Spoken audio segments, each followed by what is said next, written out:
Bueno, pues en esta ocasión os invitamos a uno de esos viajes entrañables para Fernando. Ha ido muchísimas veces a Nazca.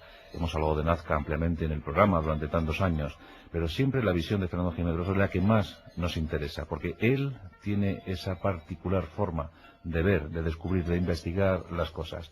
Nuestro gran divulgador sabe muy bien cómo contar Nazca a los oyentes de la Rosa de los Vientos. ¿Qué tal, Fernando Jiménez Rosso? Buenas noches. Buenas noches. Conste que vengo aquí no por los oyentes ni por ti. Vengo por escuchar ese trocito de sintonía que me encanta. Tú siempre tan sincero, ¿eh? Una sinceridad aplastante.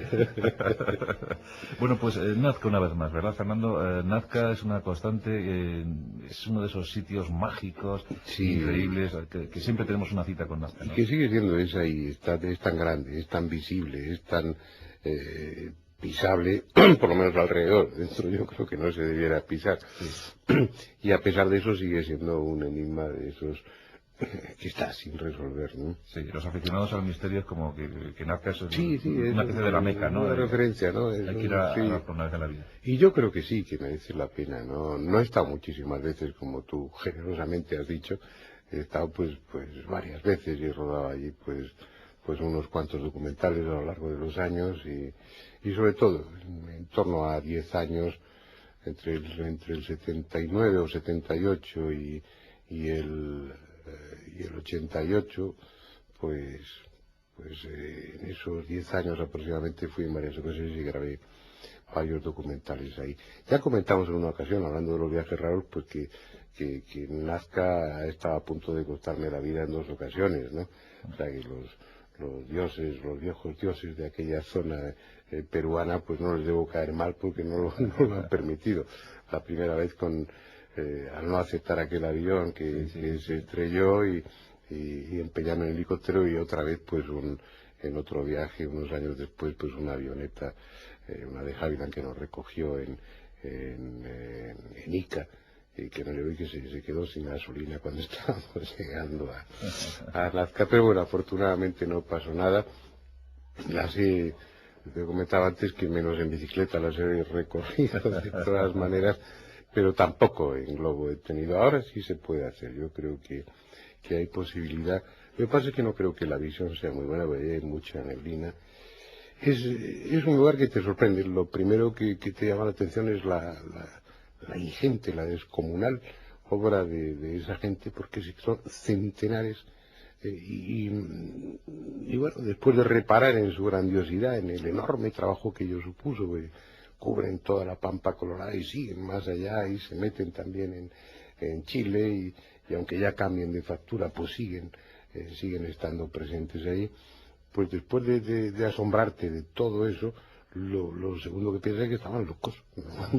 Porque, vamos a ver, no son caminos, porque no van a ningún sitio.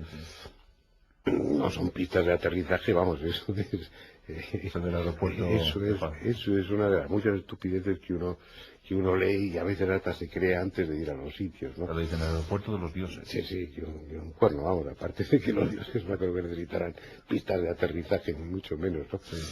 Sí. Y luego después, pues toda la información que he ido reuniendo a lo largo de los años, porque es un tema que como a muchos de los oyentes pues nos ha interesado.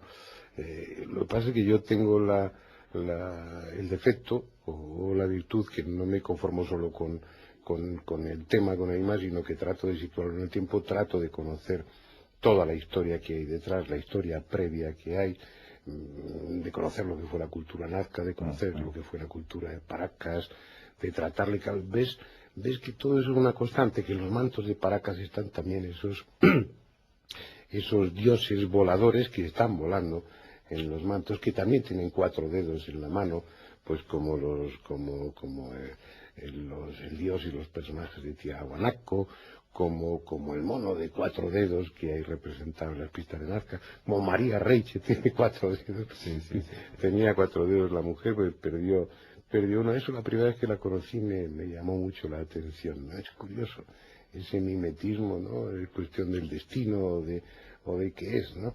Cuando reparé en aquella mano, María Reiche era una mujer muy complaciente, encantadora, con mucha paciencia, que es la que mejor conoció y estudió el tema de las pistas de Nazca, y si ella no llegó a una conclusión clara, difícilmente cualquiera de los muchos aficionados que nos hemos relacionado con el tema podríamos llegar, ¿no? Desde su punto de vista era, pues, formaba parte de un observatorio y calendario astronómico, porque en efecto la alineación de algunas de esas pistas o líneas pues coincide con el orto o el ocaso pues del Sol, de la Luna o de algún cuerpo celeste importante pues en los equinoccios o en los solsticios. Pero que bueno, eso es algo muy común, pero ¿y el resto qué? Y luego como observatorio, ¿dónde se colocaba el observador? ¿Y de qué caramba le servían las pistas si tenía que observar el cielo por la noche y las pistas por la noche no las ve? Y si además estando de pie a la altura de un hombre común y los naturales de aquella zona no eran precisamente muy altos, no ves tampoco las pistas. Bueno, y además, ¿para qué hacer ese trabajo si una línea determinas con dos estacas? No encaja. A mí esa solución no me deja satisfecho y bueno, menos desde que hace años pues esas alineaciones se sometieron a un ordenador y se comprobó que solamente un porcentaje pequeño podía relacionarse con fenómenos astronómicos o atmosféricos. Desde luego, Fernando, lo que se hizo para ser observador desde el cielo. Sin duda alguna, no tiene otra misión. La forma de hacerlo es fácil, se llama la Pampa Colorada porque hay mucho cascajo, mucho material de aluvión que cubre toda la superficie, son pequeñas y grandes piedras de color rojizo que son muy ricas en hierro y en óxido de hierro, y es una capa muy superficial, la apartas y es cuestión de unos pocos centímetros y lo que hay debajo es un terreno de anhidrita que es mucho más claro, tiene un color pues amarillo crema muy clarito. Claro, no hay que hacer más, pero ese no hay que hacer más significa una tarea inmensa de la longitud de muchas de esas líneas que se extienden a lo largo de kilómetros y se pierden en el horizonte, y luego la realización de esos dibujos. Son señales para los dioses. Da igual que esos dioses fueran una abstracción, fueran pura creencia, o que esos dioses existieran física y realmente, y fueran gente que volaba, pero está hecho para eso, igual que las del norte de Chile, las de los Altos de Ariquilda, que yo he sido el primero, el que tiene honor de haber sido el primero en filmarlas, porque no eran conocidas y luego nadie las había filmado, yo creo que ni siquiera fotografiado, ¿no? No lo sé, yo le he dado muchas vueltas y siempre hay alguna cosa que te da una pista o que te... Esa zona corresponde pues a la cultura nazca y a la cultura Paracas. Y Paracas es como se llaman ahí a unos remolinos de viento que se forman, unos tornados, microtornados que recorren toda la superficie de la Pampa Colorada y que tienen una fuerza grande. En uno de esos primeros viajes, pues aparte de filmarlas desde avioneta, desde helicóptero y demás, pues luego me estuve moviendo por ahí con aigas americanos muy viejos, de esos grandes dosos que pesan, yo qué sé, 2000 y pico kilos, y nos cogió uno de ellos, uno de esos Paracas, uno de esos remolinos, y nos bamboleó el coche que daba gusto. Y hasta pensé, a ver si esta gente lo que hacía era una especie de juego, o de esos juegos medio deportivos, medio rituales, y utilizaban todo este tablero para, con una especie de cometas o de rústicos paracaídas, pues dejarse elevar por esos remolinos. Hasta eso apuré todas las posibilidades. Al final no hay más que una, eso es un reclamo para los dioses, ya sea pidiendo o agradeciendo. Y están hechos exclusivamente para verse desde el cielo. ¿Cuál es tu figura favorita? Mi figura favorita, el colibrí. El colibrí es precioso. Luego además es que esos dibujos están hechos, pues igual que se hacen los dibujos sobre un papel para demostrar el virtuosismo sin levantar la punta del lápiz. Es decir, esos dibujos que son de estilizados y de una extraordinaria belleza, y que al mismo tiempo de ser muy estilizados reflejan fielmente lo que quieren representar, pues están hechos con una línea continua.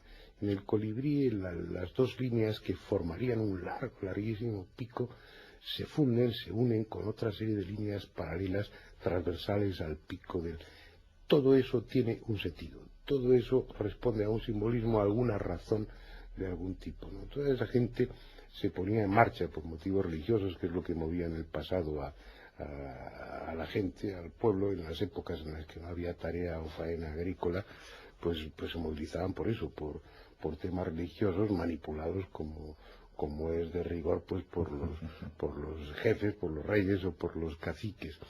Pero el plan no es obviamente un plan del pueblo. El plan, como pasaba en las pirámides o en cualquier otro lugar, resto importante, el plan estaba hecho, diseñado minuciosamente por gente que sabía lo que quería decir y que sabía a quién iba dirigido ese mensaje. Y para terminar, al cabo de los años, ya con Javier Cabrera, con el fallecido querido, bueno, pues sí, querido amigo, la verdad es que éramos muy amigos, el de las Piedras de Ica, y cada vez que iba por aquella zona, pues nos íbamos a pasar 1 o 2 noches al desierto de Ococaje, con nuestra tienda de campaña, o con un todoterreno, o lo que fuera, y con él y con Basilio Uchuya, en uno de esos viajes que, bueno, ya por amistad nos llevó y rodé para En busca del misterio, no, para El Imperio del Sol, para una de las últimas series, aquellas que hice, nos llevó a una colina de ese desierto que en su tiempo pues eran islotes de un mar que se había ido retirando, que se estaba retirando,